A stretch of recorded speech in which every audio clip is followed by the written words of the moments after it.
Hey, it's Craig. I just wanted to let you know that you can listen to Canadian History X early and ad-free on Amazon Music, included with Prime. Greetings and welcome to another episode of Canadian History X. If you'd like to support the podcast or my other podcasts, you can for $3 a month. Just go to patreon.com/CanadaEHX. You can also support the podcast by a donation by going to my website, CanadaEHX.com, and clicking Donate. As well, I have launched 2 new podcasts this week. The first, launched yesterday, it's called From John to Justin, and it's all about every single Prime Minister, from Sir John A. Macdonald all the way up to Justin Trudeau. Yesterday, I released my first episode, all about Sir John A. Macdonald. And tomorrow, my other new podcast, Pucks and Cups, where I look at the early history of hockey in Canada, up from the 1800s to about the 1960s. And the first episode looks at Phantom Joe Malone, the greatest goal scorer in NHL history. Over the past 100 years, women have made huge inroads into politics. Beginning with the ability for women to vote in provincial and federal elections in the late 1910s and early 1920s, all the way up to today with our first female Minister of Finance. Many things have changed. Today on the podcast, I want to look at some of the women who were the first to break through in a political arena, laying the foundation for future women. From the first woman elected to any sort of municipal, provincial, or federal office, all the way up to the first woman to lead our country, there are many great stories to tell. Each of these women deserves their own episode, and over time they will have that. But today, I just wanted to look at the many different women who made inroads in the world of politics. The first woman to an elected political position. It was in 1917 when a woman by the name of Hannah Elizabeth Rowland Gale was elected to a political position in Canada. In the process, she became the first woman to be elected to municipal, provincial, or federal politics. Her road to this historic moment started in England, where she was denied entry into Oxford University because she was a woman, despite having passed the Oxford entrance examination.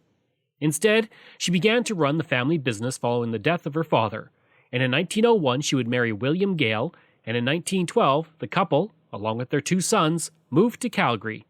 Upon arriving in Calgary, Gale began to notice the poor quality and high prices of the vegetables in the city. After doing some investigating, she discovered this was because the grocers had contracts with BC producers, which added to the high cost for transportation, while increased transport time made the vegetables of poor quality. Wanting to do something about it, she joined the Consumers League and helped to establish the first farmers market in the city, where local producers could sell local products. This was only the beginning for her. She would become the secretary of the Free Hospital League after learning many farm women gave birth without proper medical attendance, and she organized Calgary Women's Ratepayers Association, the first of its kind in Canada. The group invited her to run in the 1917 Calgary City election, which she did. In speaking of why she went into politics, Gale would say, quote, "I have always believed that the mission of women in political life was to clean up politics." On December 10, 1917, she was elected and became the first woman in Canada elected to such a position. That same year, her fellow members on council elected her acting mayor, making her the first woman to perform the duties of a mayor in the British Empire. Canadian Magazine would write about Gale that year, stating, quote, "She is exactly the type of woman who should be in political life. A feminine, gracious, magnetic personality without aggression or bombast. A woman with a charming platform manner which does not come off the instant she reaches the bottom step and stands on the floor of the hall. The type of woman of whom the West is justly proud." After coming into municipal politics in 1917, she would be re-elected in 1919 and again in 1921. That same year, she ran in the Alberta provincial election, but was not elected. As can be expected, her advocacy for working families would make her enemies in the city, and those enemies forced her husband to resign from his position with the city engineering department in 1923. Feeling she could not serve council after this, she did not seek re-election. Gale wasn't done with politics, though, and she was elected as a public school trustee for the Calgary Board of Education in 1924. In 1925, she moved to Vancouver, hoping that the coastal climate would improve her husband's health. He would pass away there in 1939. As for Gale, she lived in Vancouver until she passed away in 1970 at the age of 93. In 1983, a school was named after her in Calgary, and in 2016, a boardroom in Calgary City Hall was named for her. There's also a push to have a statue erected outside City Hall. The first woman in the provincial legislature. Around the same time that Hannah Gale was beginning her political career, another woman by the name of Louise McKinney was embarking on a political career that would make her an iconic person in Canadian politics and history. McKinney was born in Frankville, Ontario in 1868, and in 1903 she made the move to Alberta, where she began to live as a homesteader with her family. A year after women were given the right to vote in Alberta in 1916, McKinney would run for a seat in the 1917 Alberta general election in the district of Claresholm. As a candidate for the Nonpartisan League, she was able to defeat her Liberal opponent, William Moffat. Interestingly, she was one of 2 women that year to be elected to the Alberta legislature. The other was Roberta McAdams, who was elected following the completion of overseas voting, an account that took place at a later date than in-province voting.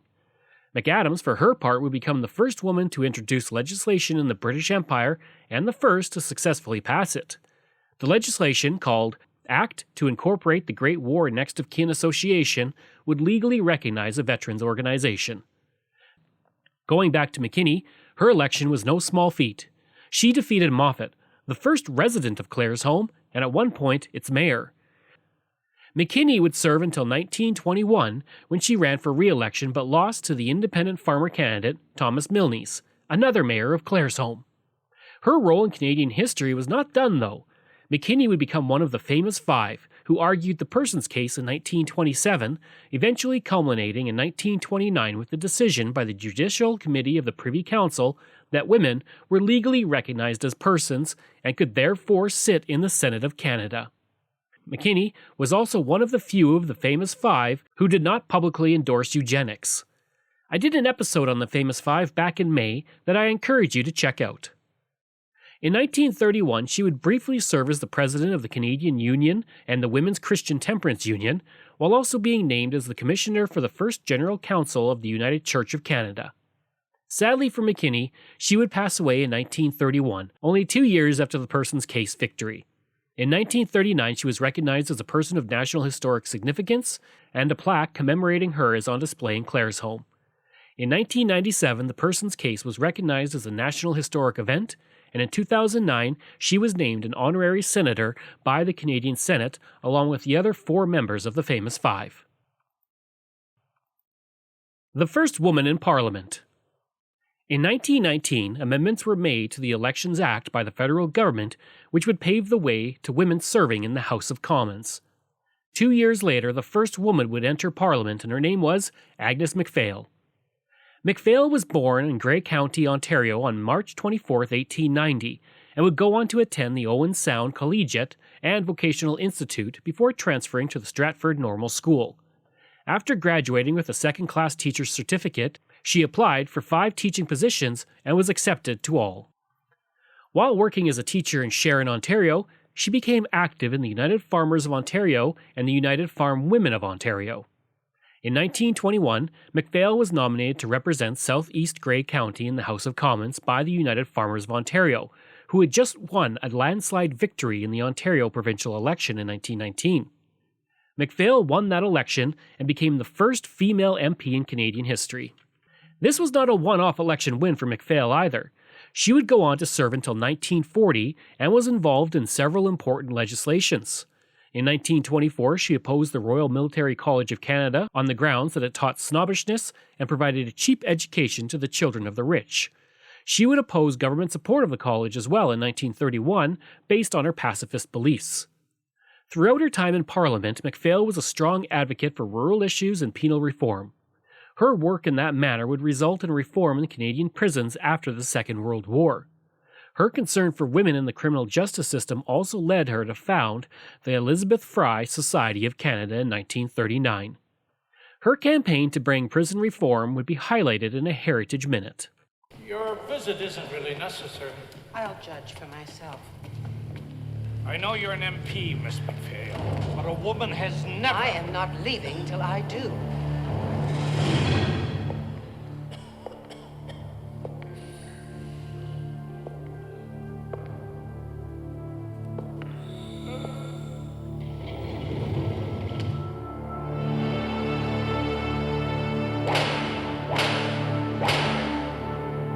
can such a society be called civilized? If those appalling conditions don't change, that prison will explode!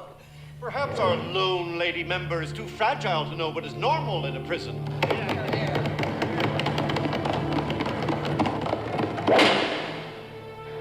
Is this normal? Her courage would lead to the overhaul of the entire Canadian penal system.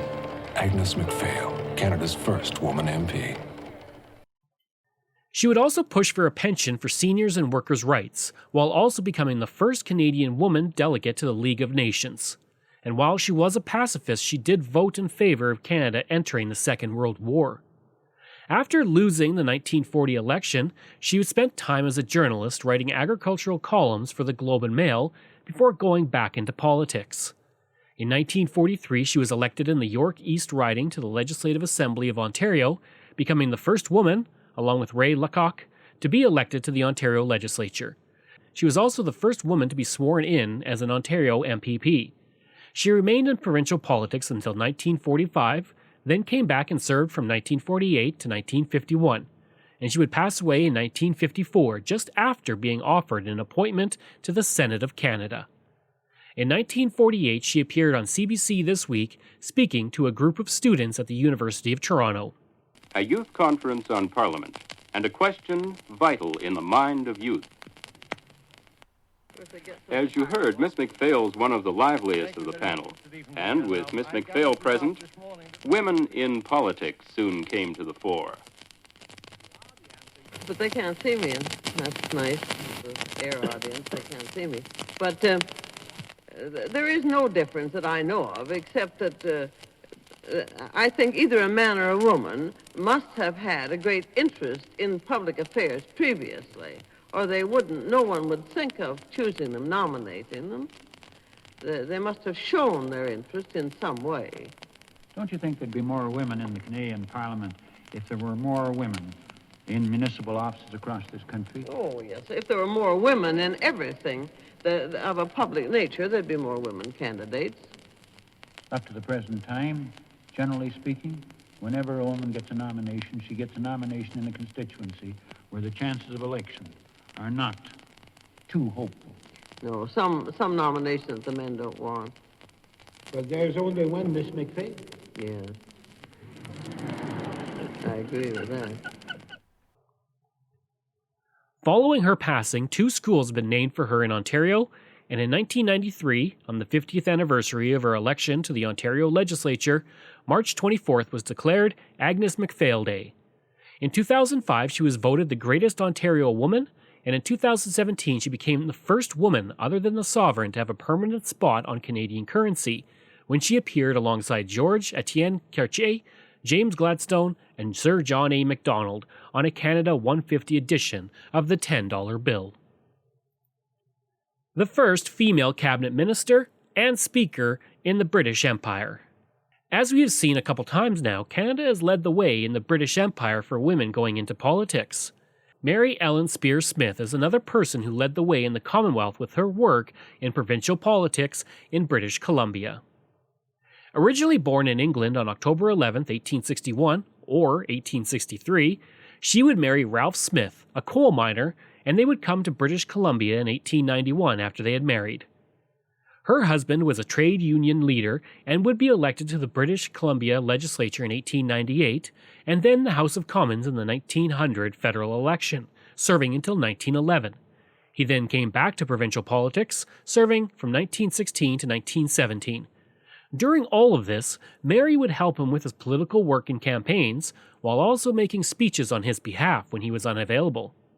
For her part, she was also involved in activism, including as a member of the Suffrage League of Canada, as president of the Women's Canadian Club, a regent in the Imperial Order Daughters of the Empire, and she was an executive member of the Canadian Red Cross. Following the death of her husband in 1917, she succeeded him in the British Columbia legislature by winning a by-election in 1918 on the slogan of Women and Children First. She would be re-elected in 1920 and 1924. As an MP, she would introduce a law to establish a minimum wage for women and girls, enact laws to establish juvenile courts, allow women to sit as judges, establish a pension for mothers, and pass laws to protect women in the workplace. Unfortunately, she was also supportive of anti-Asian legislation and eugenics in British Columbia. In 1921, she joined the cabinet of Premier John Oliver as a minister without a portfolio, becoming the first female cabinet minister in the British Empire. In 1928, she became the acting Speaker of the Legislative Assembly, becoming the first woman to hold the position of Speaker in the British Empire. Following her 1928 election loss, she would be appointed as Canada's delegate to the International Labour Organization in Geneva the following year, and she would pass away from a stroke in 1933. The first female federal cabinet minister. We just touched on the first female cabinet minister in Canadian history, but now it's time for the first federal female cabinet minister, Ellen Fairclough. Born in Hamilton on January 28, 1905, Ellen Fairclough trained as an accountant and ran an accounting firm before she got into politics. That political career would begin as a member of the Hamilton City Council from 1945 to 1950. In 1949, she ran in the federal election but lost to Colin Gibson of the Liberals in Hamilton West. After Gibson was appointed to the Supreme Court of Ontario in 1950, Fairclough ran again, this time in the by-election, and won. Upon becoming a member of Parliament, Fairclough would begin advocating for women's rights, especially equal pay for equal work. In 1957, Prime Minister John Diefenbaker would appoint her as the Secretary of State of Canada, making her the first female federal cabinet minister. In 1952, she became the Minister of Citizenship and Immigration. In that role, she introduced regulations that eliminated racial discrimination from the nation's immigration policy. She also increased the number of immigrants allowed into Canada. Another interesting aspect of her time in the House of Commons was that from February 19th to February 20th, 1958, she was named Acting Prime Minister of Canada, the first woman to have that duty. She would lose the 1963 election and would become the chairperson of Hamilton Hydro. In 1975, she looked back on her career on the CBC program, Look Who's Here. When you did that first election, ran the first time, was it part of a well-thought-out plan that was the beginning of a federal career, or was that ever in your mind at all? It was never in my mind. And it was never in my mind that I would even run for alderman. I rather got pushed into it, but by my colleagues who were active party workers and with whom I'd worked for quite a long time. It's something I didn't foresee. Well, when you went into the House of Commons and you were the only woman there, I wonder how you felt about that. Well, I felt fine about it. Of course, I had been in Ottawa a great deal at the time during the war. I was in conjunction with my accounting practice, I was the Secretary-Treasurer of the Canadian Wholesale Grocers Association, and this necessitated frequent trips to Ottawa, particularly when the Wartime Prices and Trade Board was riding herd on everyone. So when I would go there, I would have a meal or a visit or something with our colleagues in the House, and consequently I got to know Ottawa and the Parliament buildings very well. So it wasn't the same as coming in cold to a new situation. What sort of memories stand out in your mind from 13 years there, really? Are there people you think of often? Are there events that, come to mind unbidden very often? Well, I think there are many, yes. Of course, one of the most excruciating experiences was the pipeline debate. That was really dreadful. And one of the people that I admired, although not of my party, was Mr. Caldwell, who was an excellent debater, just excellent. And I admired him greatly. Did you have any sense, you were always talked of as the first woman cabinet minister. Yeah. And then for a long time, of course, you were the only woman member, too. Did you ever get tired being sort of held up as the one woman or the first woman? Did it get to be a bit of an obligation? Oh, I could have cared less because I had spent most of my working life working with men, and I wasn't at all self-conscious. It didn't bother me. It didn't, yeah. Well, you had 3 cabinet posts: Secretary of State, Citizenship and Immigration, and Postmaster General. Which of the three was most interesting? Which gave you the most satisfaction? Well, of course, I didn't have the Postmaster General post Not for long. Long enough.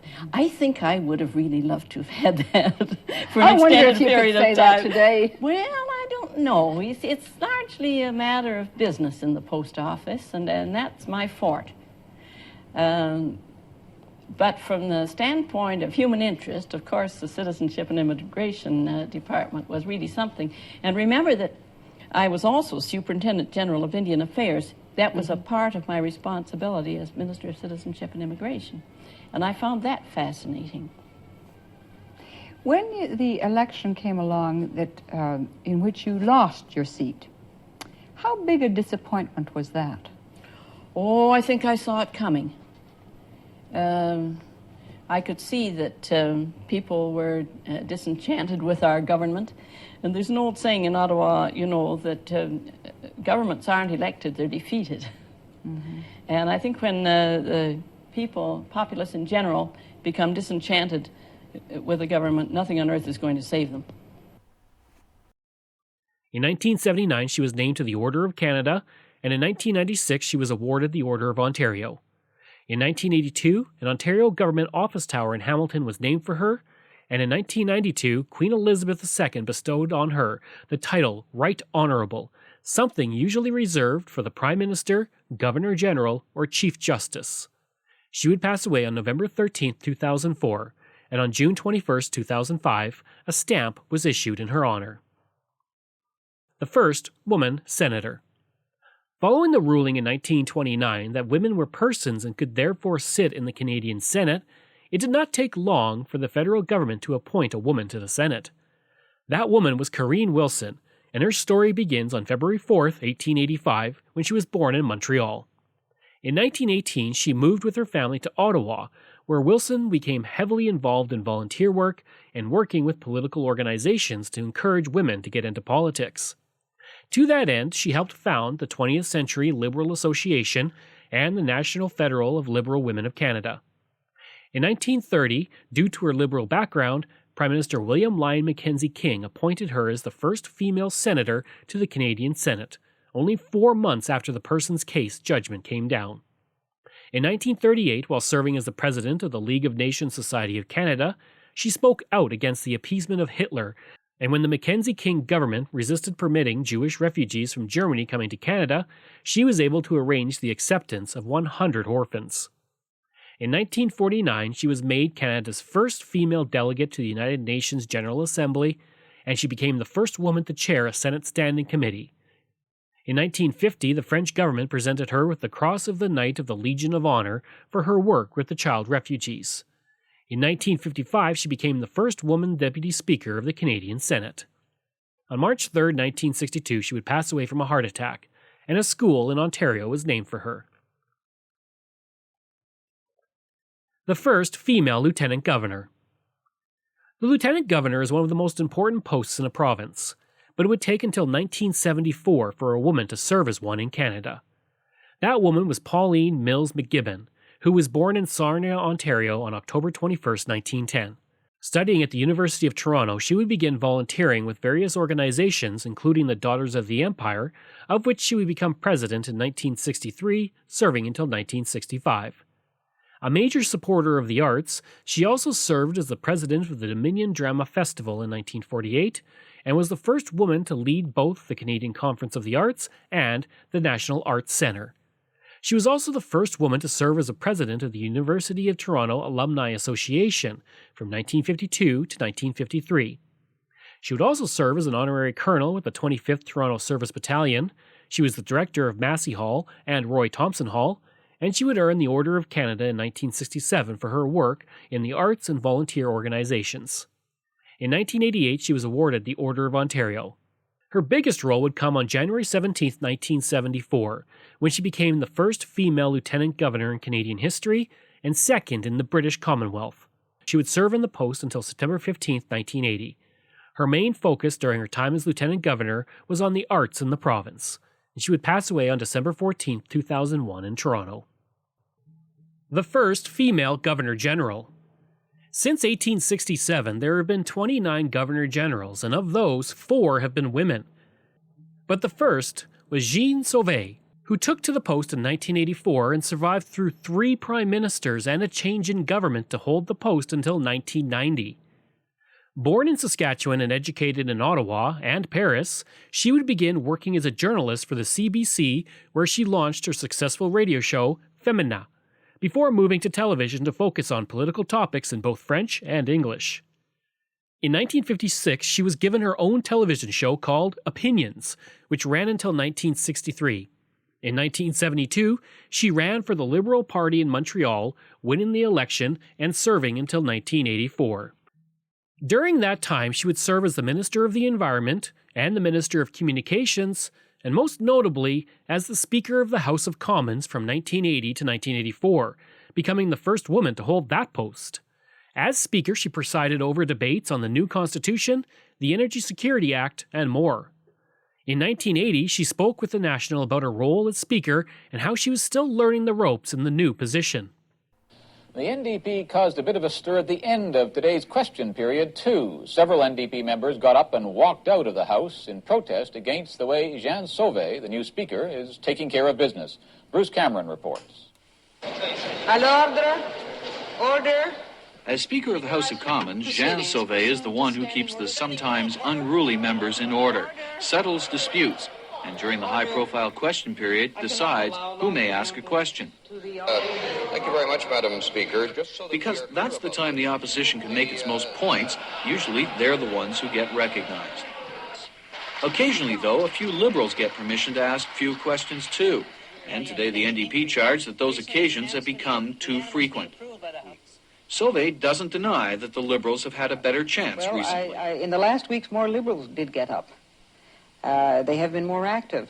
And since they had not been getting their share of questions before, when they did get up in greater numbers, I just had to recognize a little bit more. But the statistics there, when they get 5% of the questions during the whole time of this Parliament, as compared to 68% and 27%, there's no unfairness there. Apart from the idea of cutting into their time, the opposition is also upset at the type of questions the Liberals ask. They're not asking questions to seek out information of benefit to their constituents. We believe that they are abusing question period by asking questions which are basically setting up ministers to make announcements, and that's not the role of question period. And the quality or the intention of the question has nothing to do with the chair. The chair doesn't interfere into the quality of the question to the quality of the answer, as a matter of fact. When a member is recognized, he asks his question. If it looks to the opposition parties that it's a planted question, this is of no concern to the chair. Part of Sauvé's problem is that she was sworn in as Speaker only 3 months ago, and she says she's still learning, and she'll keep on trying to become a good Speaker. Meanwhile, the NDP plan to keep close track of question period tomorrow to make sure she does. Bruce Cameron, CBC News, Ottawa. In December of 1983, it was announced that Prime Minister Pierre Trudeau had put forward Sauvé's name to Queen Elizabeth as his recommendation for the new Governor-General of Canada. She would be appointed on January 28, 1984, becoming the first female Governor-General in Canadian history and only the second in the Commonwealth. In speaking about the decision, Pierre Trudeau said, quote, "It is right and proper that Her Majesty should finally have a woman representative here." She would serve in the role until 1990, during which time she welcomed Queen Elizabeth and Prince Philip, the Queen Mother, as well as the royal families of other countries such as Jordan, the Netherlands, and Sweden. She was also on hand to welcome the Secretary General of the United Nations, the Presidents of France, China, the United States, and Romania, as well as Pope John Paul II and Mother Teresa. She would also welcome the world to Canada during the 1988 Winter Olympics in Calgary. Following her departure from the role in 1990, she would pass away in 1993 after a long battle from Hodgkin's lymphoma. In 1994, a stamp was issued in her honor, and today, a building in Kingston is named for her, as are 7 schools and 3 organizations. Upon her death, the CBC paid tribute to her life. As we mentioned earlier, the tributes to Jean Sauvé have already begun. She has been called a woman of firsts, and she will perhaps be best remembered for her time as Governor-General. But as we hear from Jason Moskowitz, some of her biggest challenges came during her stint as Speaker of the House of Commons. After serving in Pierre Trudeau's cabinet through much of the 70s, Jeanne Sauvé came into real prominence in Ottawa when Trudeau made her Speaker of the Commons following the 1980 election. Being the first woman Speaker really meant something then, because of the fight Sauvé had to gain respectability. 13 years ago, the House of Commons was very much a man's world, and there was Jeanne Sauvé, the boss. Her first few months were plagued with problems. She had no legal experience. As a minister, she had never spent a lot of time in the Commons. At first, she really didn't understand the place. She made mistakes. One of her more memorable was when a shell-shocked Sauvé turned to Prime Minister Trudeau and called him the leader of the opposition. The place erupted in laughter. The ever-so-proud Sauvé stood humiliated. Then there was the time Parliament ground to a halt. The bells rang for almost 2 weeks. Many blamed Sauvé for letting it get out of hand. But as time wore on, her toughness showed. Some of the men howled about her incompetence, and she took them on. The men who were screaming the loudest were the veteran MPs from all political parties who ran Parliament Hill back then. They ran it like it was their private fiefdom. There were few controls on hiring, spending, traveling, and partying. In the political fight of her life, Sauvé took them on, and at great personal cost, she reformed the administration of Parliament Hill from top to bottom. She was always very proud of those reforms she forced on the reluctant ones. Being the competitive person she was really proud that she took on a group of stubborn men and beat them. Jason Moskowitz, CBC News, Ottawa. The first female premier.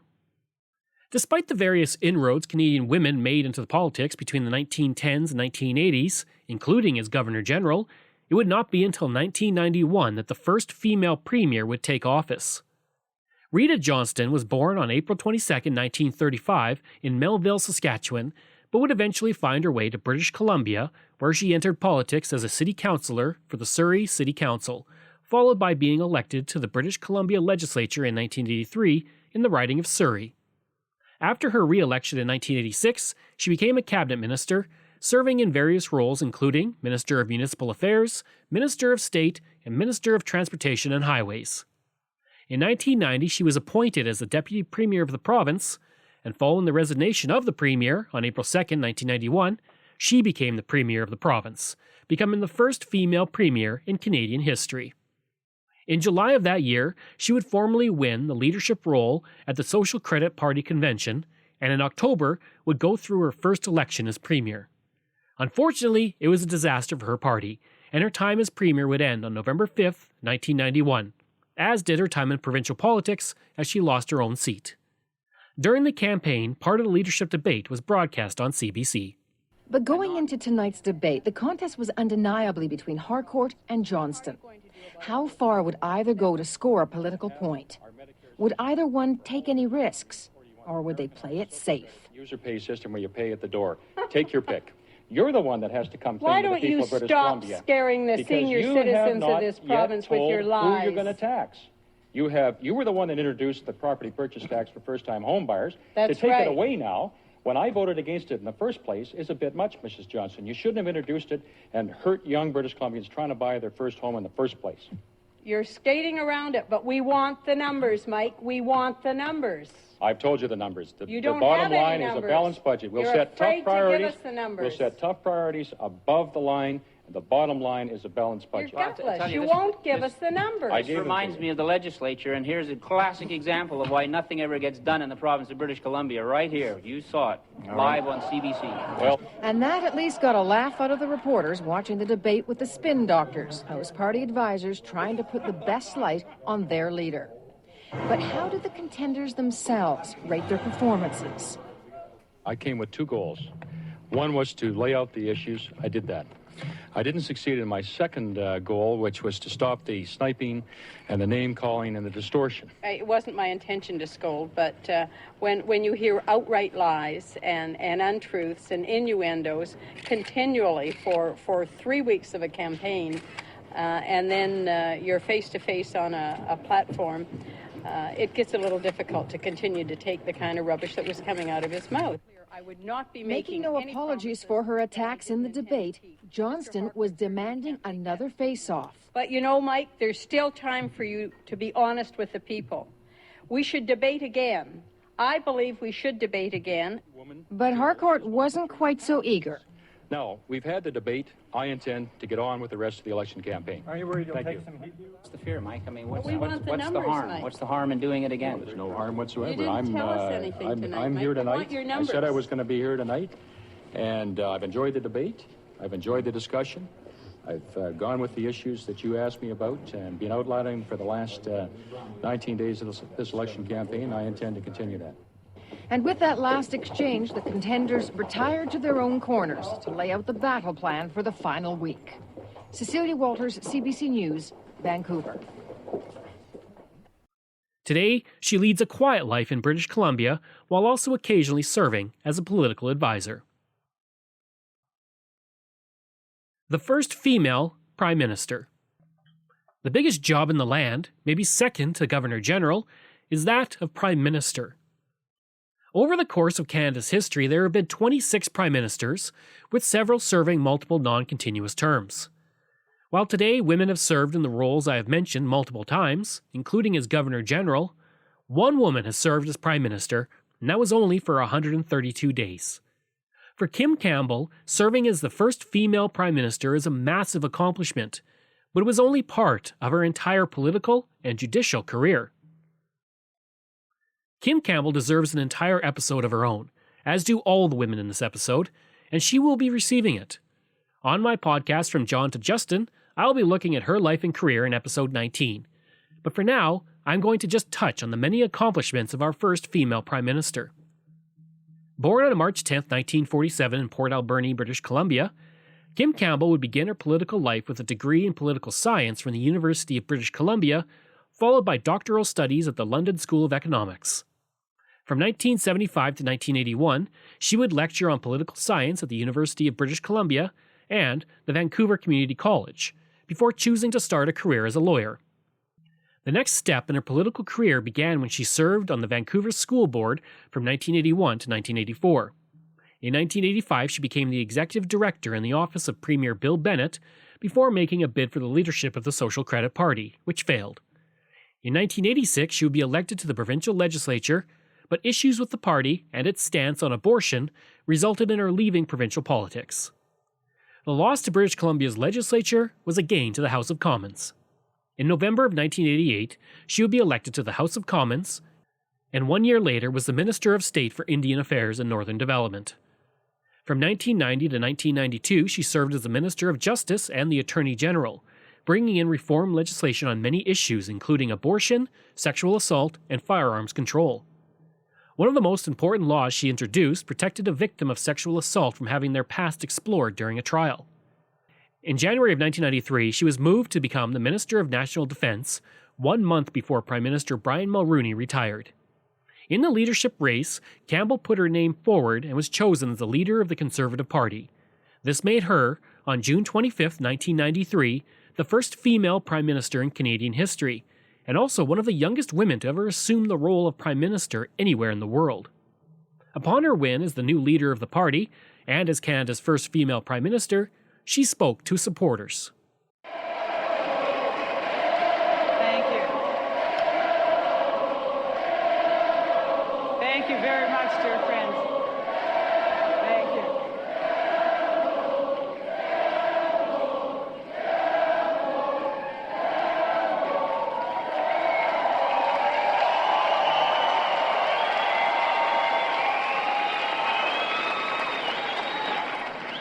Thank you very much. I have a feeling that this time that I'm standing on the podium, the red light's not going to go on when I speak.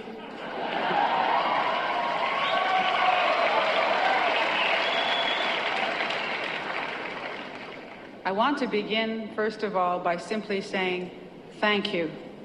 Thank you to all of you who have worked so hard and so effectively on my behalf. And thank you to those of you who have put your trust in me. You have honored me by your trust, and I return it with my complete commitment to you to lead this party in a great direction.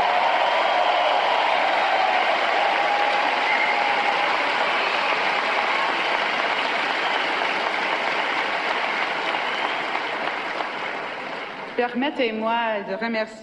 me to begin by thanking all the thousands of volunteers who have shown their tremendous confidence in me by working so hard in my campaign. Our victory is their victory.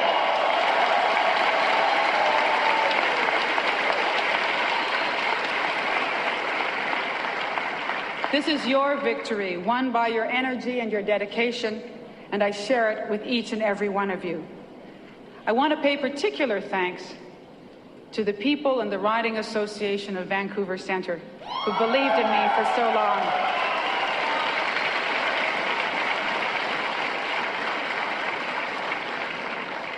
They have obviously a very special place in my heart, and I want to thank them for having faith in me for so long and for helping me to believe that one can fight tough campaigns. After 1988, anything seemed possible.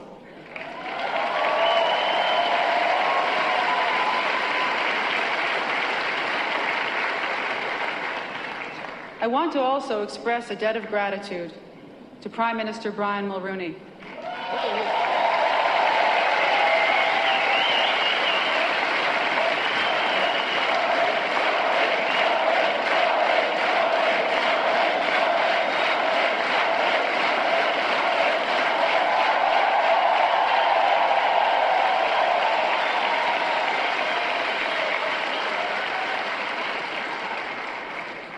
Prime Minister, your confidence in me gave me a chance to meet some of the greatest challenges in my life and to grow and learn and to become even more in love with the political process in this wonderful country.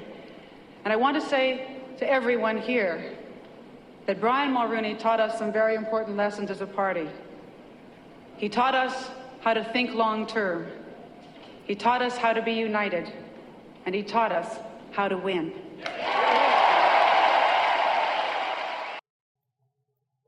As Prime Minister, she began to reorganize the cabinet, reducing it from 35 ministers to 23, consolidating several ministries and enjoying a 51% approval rating, making her the most popular Prime Minister in 30 years. Unfortunately, while she was very popular, the Mulroney government had seen its support disintegrate in the West and in Quebec. Unable to distance herself from the unpopular Brian Mulroney, the Conservative Party would suffer the biggest defeat in Canadian history, nearly being wiped out completely in Alberta. In that election, only 2 Conservatives remained in the House of Commons, and Campbell herself lost her seat. The PC party still finished with 2 million votes, third in the popular vote, and only 2 percentage points behind the Reform Party. But as a result of the first-past-the-post system, the PCs did not get enough support in enough areas to gain individual ridings. Many see Campbell as a capable leader who was given the reins of a sinking ship with little she could do to save it. One humorist said that when she was given leadership, it was like, quote, taking over the party leadership from Brian was a lot like taking over the controls of a 747 just before it plunges into the Rockies. On December 13, 1993, Campbell resigned as leader of the party. The World at 6 reported on her resignation as a leader of the party.